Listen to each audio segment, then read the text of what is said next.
Good morning, sixth class. Uh, Today we will uh, going to explain chapter number 1 of geography, and this is your first chapter in geography, and it's also be a part of PD1. Okay, so from today we make revise of all chapters of geography, civics, and history. Dear students, जो आपका PD1 है उसका जो syllabus है मैं share करूँगा आपको group में भी। मैं आपको एक बार बताता भी चलूँ कि ज्योग्राफी में चैप्टर 1 जो ये वाला है वो आएगा, और हिस्ट्री में आपका चैप्टर 2 आएंगे, चैप्टर 1 एंड चैप्टर 2। ये इस बात को आप ध्यान रखें, हिस्ट्री में chapter 1 and 2। And don't be worried about that, I will make all revision to you. मैं आपको पूरा रिवीजन अच्छे से करवा दूंगा ताकि आप लोगों को कोई भी पेपर में दिक्कत ना हो। एंड वन मोर, सिविक्स में ओनली चैप्टर 1, ये इसका सिलेबस है। आफ्टर क्लास ये चीज़ मैं आपको ग्रुप में भी शेयर कर दूंगा। So be ready, be update, and from today you have to be given time to your study at home so you can obtain good marks in your PD1। और आपको कोई भी दिक्कत होती है तो आप मुझे मैसेज कर लिया करें, कॉल भी कर सकते हैं, बट दोपहर के फिर बात करें आप कॉल 3 बजे के बाद, ठीक है। चलिए स्टार्ट करते हैं चैप्टर को।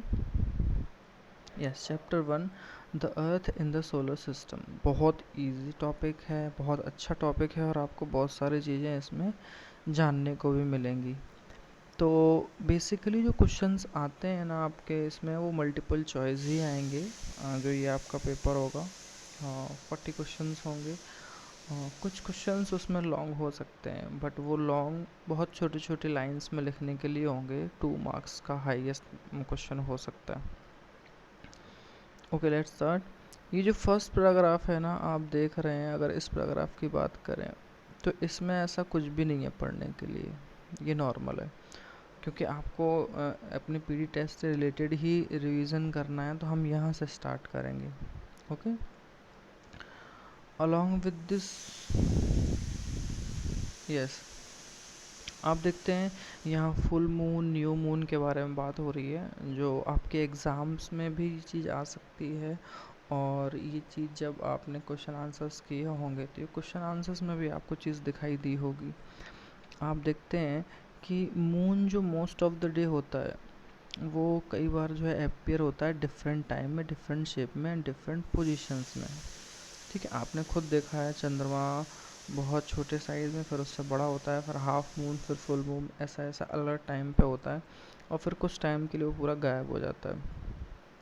Okay, you can see the full moon by only once in about a month. आप महीने में एक बार ही पूरे चांद को अपने फुल शेप में देख सकते हैं। It is full moon night of Purnima.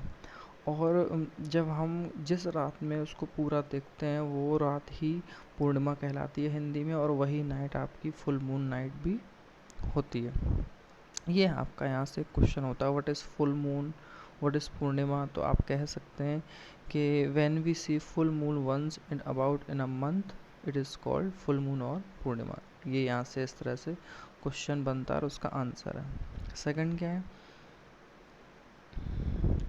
A fortnight later you can see it all. और आप इसको बाद में भी जो है दूसरी रात में भी पूरे चांद को देख सकते हैं। It is a new moon night और अमावस्या, on this day you can watch the night sky best provided clear night. और जब आप देखते हैं कि ये अमावस्या जानते हैं ना आप, जिस दिन आप देखते हैं कि बिल्कुल चांद गायब भी हो जाता है। न्यू मून का मतलब उस टाइम ये होता है कि वो जो परछाई होती है ना पृथ्वी की, वो उस पर पूरा उसको ढक देती है, जिसकी वजह से वो पूरा जो ब्राइट जो है दिखाई नहीं देता, डार्क दिखाई देता है, वो आपकी अमावस्या वाली रात है। ओके, यहाँ से इस तरह से ये 2-3 क्वेश्चंस हैं जो आपके बनते हैं, आपको यहाँ से रिवीजन भी करना चाहिए। फिर इसको हम यहाँ से, इसमें ऐसा कुछ भी नहीं है। अब आप यहाँ से देखिए, the sun, the moon, all those objects shine in the night sky are called celestial bodies. अब देखिए यहीं से तो क्वेश्चन आता है, what is celestial bodies. Celestial bodies को ही तो पूछा जाता है, व्हाट इज सेलेस्टियल बॉडीज। ये क्वेश्चन हो गया। तो उसका आंसर कहाँ है, उसका आंसर ये है, the moon, the sun and all object shining in the sky. चांद को अगर हम मिला दें, सूरज को मिला दें, वो सारे चमकती हुई चीज़ों को मिला दें जो कि रात में स्काई में जगमगाते हैं, वो सब सेलेस्टियल बॉडी कहलाते हैं। आपको मेरी बात समझ में आ रही होगी कि ये क्वेश्चन कितना इजी है। यहाँ से ये जितने भी डार्क हेडिंग्स हैं ना, इनको तो आप तैयार कर ही लें। यहाँ से आपको बहुत सारे क्वेश्चंस मिल जाएंगे और इजी भी है समझना और लर्न करना। Okay, some celestial bodies are very big and hot. और क्योंकि आपको मालूम है सेलेस्टियल बॉडीज़ में स्टार्स वगैरह भी होते हैं, ये सारी चीज़ें, तो वो बहुत बिग भी होते हैं, बहुत गर्म भी होते हैं। They are made of gas, क्योंकि वो गैस से बने होते हैं। जो आपके तारे हैं आसमान में, वो भी गैस से ही बने हुए हैं। They have their own heat and light, उनकी खुद की अपनी हीट होती है, खुद की लाइट होती है। Which they emit in the large amount, और बहुत लार्ज अमाउंट में ये उसको निकालते भी हैं। These celestial bodies are called stars. The sun is a star. देखिए यहाँ से एक बहुत अच्छा क्वेश्चन आया कि वो बॉडी जिनकी खुद की हीट और लाइट होती है, गैस से बने होते हैं, वो क्या बोलते हैं, वो स्टार होते हैं। तो व्हाट इज अ स्टार, आपको समझ में आया ना, व्हाट इज अ स्टार। अगर ये 2 मार्क्स में आए question what is a star, तो आप उसको लिख सकते हैं। आप उसको क्या लिखेंगे, ये उसके क्वेश्चन आंसर्स हैं, ये आप उसको समझ सकते हैं और ऐसे पूछा भी जाए तो आप लिख सकते हैं। आपके क्वेश्चन आंसर्स बैक साइड जो लास्ट इसके चैप्टर की एक्सरसाइज है वहाँ भी मिलेंगी। तो आप लिखेंगे some celestial bodies have their own heat and light. बहुत simple answer, some celestial bodies have their own heat and light and these celestial bodies are called stars. आप इतना सिंपल आंसर लिखेंगे तो आपका करेक्ट होगा। और जो सन है वो स्टार है, आप ध्यान रखें, क्योंकि सन की अपनी खुद की हीट है, खुद की लाइट है। Okay, come to the next topic. और आप देखते भी हैं कि आप बहुत सारे रात में जगमाते हुए तारे देखते हैं सूरज की तरह, लेकिन हम उनकी हीट और लाइट को फील नहीं कर पाते, क्योंकि वो हमसे बहुत दूर हैं, बहुत बहुत दूर हैं, और वो हमें छोटे दिखाई देते हैं। ठीक है, इस वजह से। यस, देखिए अब ये कुछ छोटी छोटी चीज़ें हैं। यहाँ दिखाया है कि अगर आपका फेस इस तरह से नॉर्थ में है ना, फेसिंग नॉर्थ, इधर ईस्ट है, इधर वेस्ट है, और आप अगर अपनी नज़र के सामने ऐसे देखते हैं तो ये द पॉइंट स्टार हैं। पॉइंट स्टार ये वाले होते हैं बेटा, 1 2 3 4 5 6 7 है। और उसके जस्ट सामने जब यहाँ पे कोई आपको बड़ा सा ब्राइट स्टार दिखाई देता है तो इसे ही ध्रुव तारा या ब्राइट स्टार बोलते हैं। नॉर्थ स्टार, पोल स्टार, वो यही वाला तारा होता है, बड़ा वाला, नॉर्थ साइड में ही होता है ये। ठीक है, लेट्स सी। आप देखते हैं कि while watching at night sky you have may notice very pattern formed by different groups of star। रात को अगर आप देखें तो आपको बहुत सारे पैटर्न दिखाई देते हैं जो स्टार्स मिलके बनाते हैं। इन्हीं को हम कॉन्स्टिलेशंस बोलते हैं। कितना इजी है ना, बहुत इजी है ना। अगर क्वेश्चन आए what is constellation, define constellation, तो आप लिख सकते हैं various pattern formed by different group of star, these are called constellation. Various, आप यहाँ से छोटा छोटा आंसर लिख सकते हैं। तो what is constellation, various pattern formed by different group of star, these are called constellations. कितना इजी है ना ये इस तरह से आपके क्वेश्चंस होंगे और आपको समझना है, आपको रटना नहीं है, समझ लेना है, फिर याद करना है, तो आप नहीं भूलेंगे। ओके, और आपको अच्छे से देना है, घबराना नहीं है बिल्कुल भी। यस, ऊर्स मेजर और big bear is one of such constellation. अगर उन ग्रुप ऑफ स्टार्स की बात करें तो उसमें ऊर्स मेजर और बिग बियर ये सबसे बड़े मतलब उस कॉन्स्टिलेशन के हिस्सों में से एक है। One of the most easily recognisable constellation is a similar bear और सप्तऋषि। अगर उन बिग बियर की बात करें जो तारों का इस तरह से समूह होता है, ठीक है, मतलब बिग बियर, ये तो बिग बियर नहीं है, ये तो पॉइंट स्टार्स हैं, ठीक है। लेकिन कहने का मतलब है कि इस पूरे को मिला के जो हम हैं सप्तऋषि मंडल बोलते हैं। इस चीज़ को आप ध्यान रखें, क्योंकि इसमें 7 तारे हैं इसलिए। ओके हमने देखा कि one of the most easily recognisable, मतलब जो आसानी से पहचाना जा सकता है, उस तरह कॉन्स्टलेशन बॉडी की बात करें तो स्मॉल बियर है, सप्तऋषि मंडल है। इसी को आप स्मॉल बियर भी कहते हैं। ठीक है, ये इसका दूसरा नेम हो गया। It is a group of 7 star. अब इसमें 7 स्टार हैं, इसलिए इनको 7 ग्रुप का जो है स्मॉल बियर कहा गया। Okay, it groups 7 star, okay, that forms a part of large Urs mayor constellation. अब ये जो इतना बड़ा आप देख रहे हैं 7 ग्रुप का तारा है, तो उसको सप्तऋषि बोला है। ठीक है, सप्तऋषि यानी कि आपका स्मॉल बियर, और कुछ इससे भी बड़े पार्ट होते हैं उनको आप उर्स मेजर के कॉन्स्टलेशन बोलते हैं। और इस तरह कई सारे इमेज होते हैं, आप आसमान में देख सकते हैं। Yes, next point, in the ancient time people used to determine directions during the night with the help of star। आप देखेंगे कि बहुत एंशियंट टाइम में, पता है, इसी नॉर्थ स्टार की वजह से, जो ऊपर आपने अभी देखा ध्रुव तारा, उसकी वजह से डायरेक्शंस का पता लगा पाते थे। The north star indicate the north direction, और जो नॉर्थ स्टार है, नॉर्थ स्टार जो है वो नॉर्थ डायरेक्शन को शो करता है। It is also called the pole star, उसी को पोल स्टार कहते हैं। तो यहाँ से एक सिंपल क्वेश्चन का आंसर आपको मिला ना, व्हाट इज़ पोल स्टार। तो आप कह सकते थे north star indicate the north direction, it is also called the pole star. बहुत ईजी है। It always remains in the same position in the sky, और ये आसमान में ना हमेशा सिर्फ एक ही पोजिशन में रहता है, नॉर्थ साइड में। We can locate the position of the pole star with the help of Saptarishi. अब इसमें देखो सप्तऋषि का नाम आ गया ना, तो आपने देखा था ना ये सप्तऋषि, अगर ये सप्तऋषि आपने देख लिया तो उसके सीधे सामने ही आपका पोल स्टार या ध्रुव तारा होगा। You will notice if an imaginary line is drawing during the pointer star extend further, it will join to the pole star। ये कहने का मतलब ये है कि एक इमेजिनरी लाइन, अगर आप यहाँ खड़े हुए हैं और ये इस सप्तऋषि से होते हुए 2 तारों से अगर आप सीधी लाइन में देखें तो आपको यहाँ पे नॉर्थ स्टार या पोल स्टार दिखाई दे जाएगा, जो आपका ध्रुव तारा है। ओके, ये बहुत इजी टॉपिक्स हैं, आपको समझ के ही सिर्फ लर्न करने, आप रटे नहीं, बहुत इजी होते हैं। छोटी छोटी डेफिनेशंस हैं, आप पहले भी कर चुके हैं, ये आपका रिवीजन है।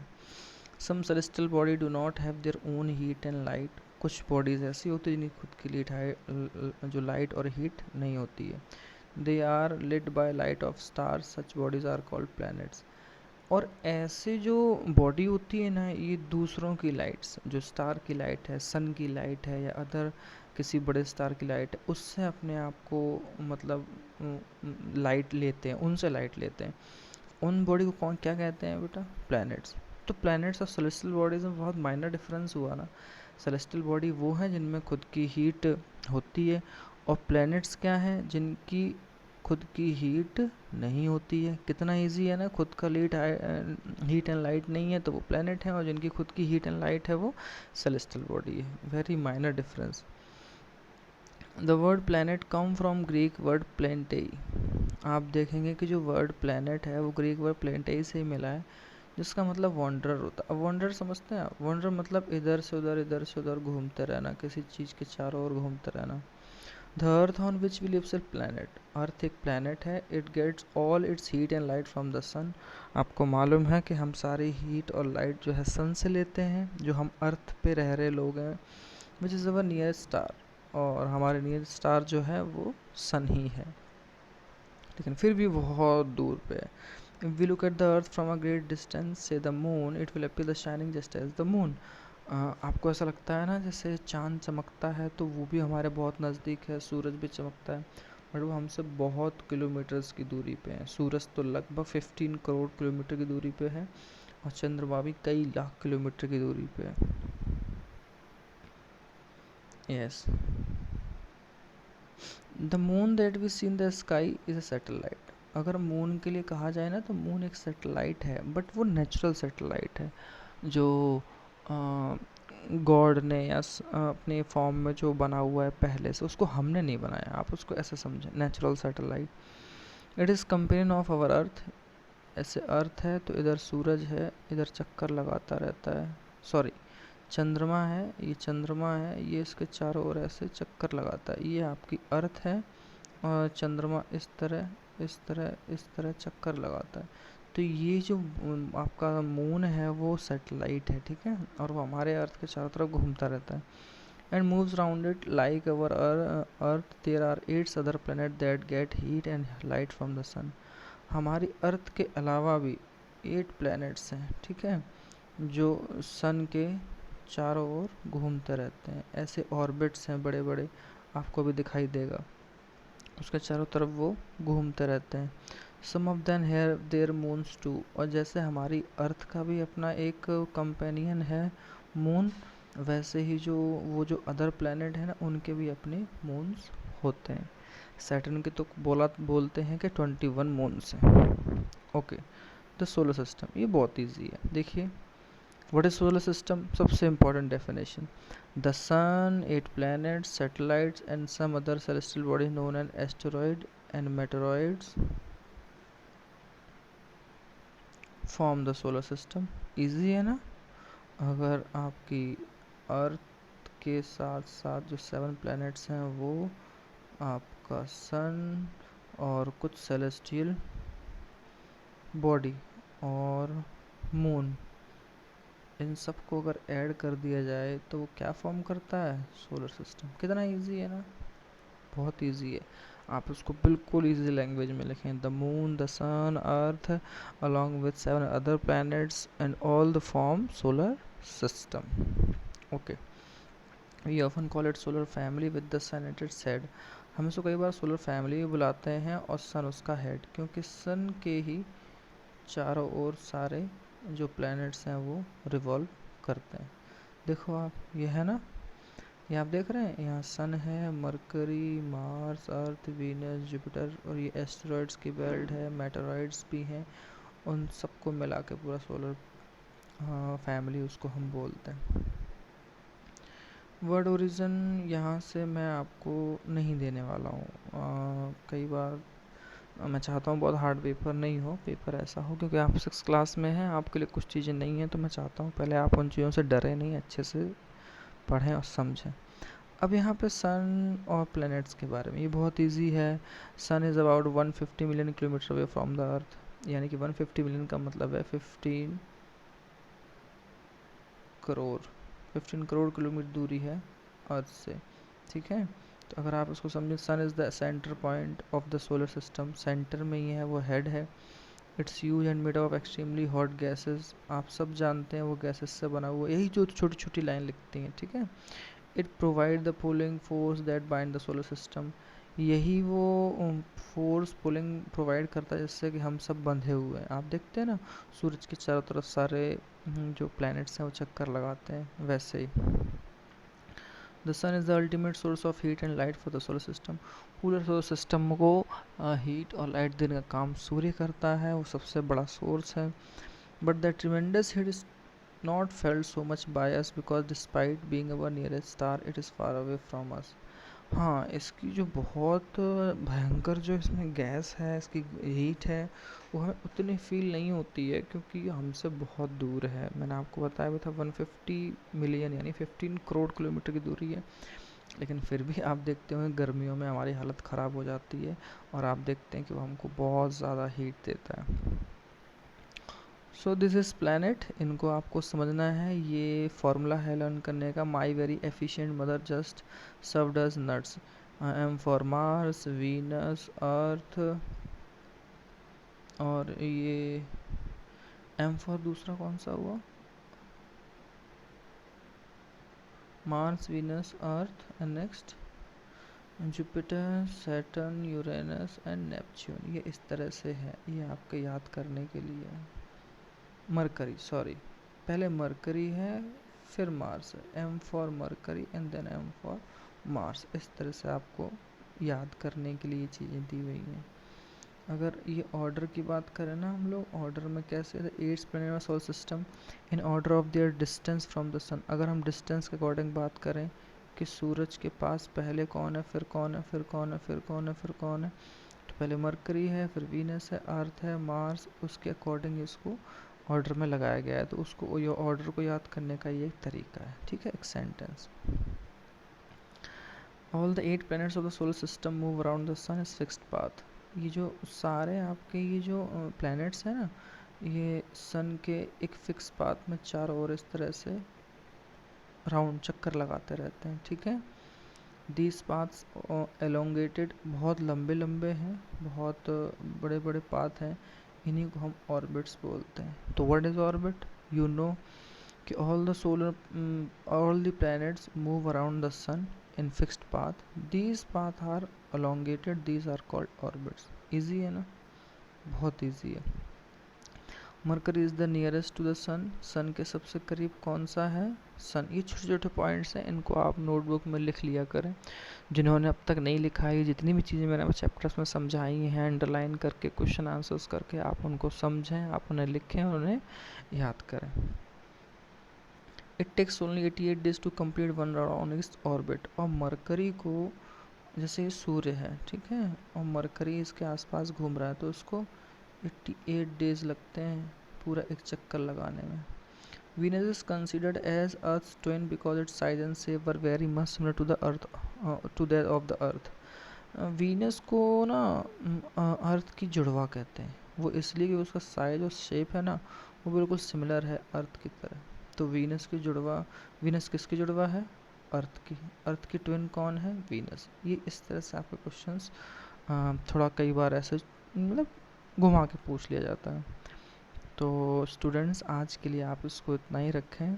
आपका रिवीजन लगातार होता रहेगा। जितना रिवीजन आज हमने करवाया उसको अच्छे से लिख भी लें पॉइंट्स में। जिन्होंने नहीं लिखा है जिन्होंने लिखा है उनके लिए कोई प्रॉब्लम नहीं है। और सभी लोग अच्छे से रिवीजन करें, अच्छे मार्क्स लाएं। अगर आपको कोई प्रॉब्लम आती है तो आप मैसेज करें और आप मुझे दोपहर के बाद ही कॉल करें, उससे पहले नहीं, ठीक है। Okay class, have a good day, take care, bye bye.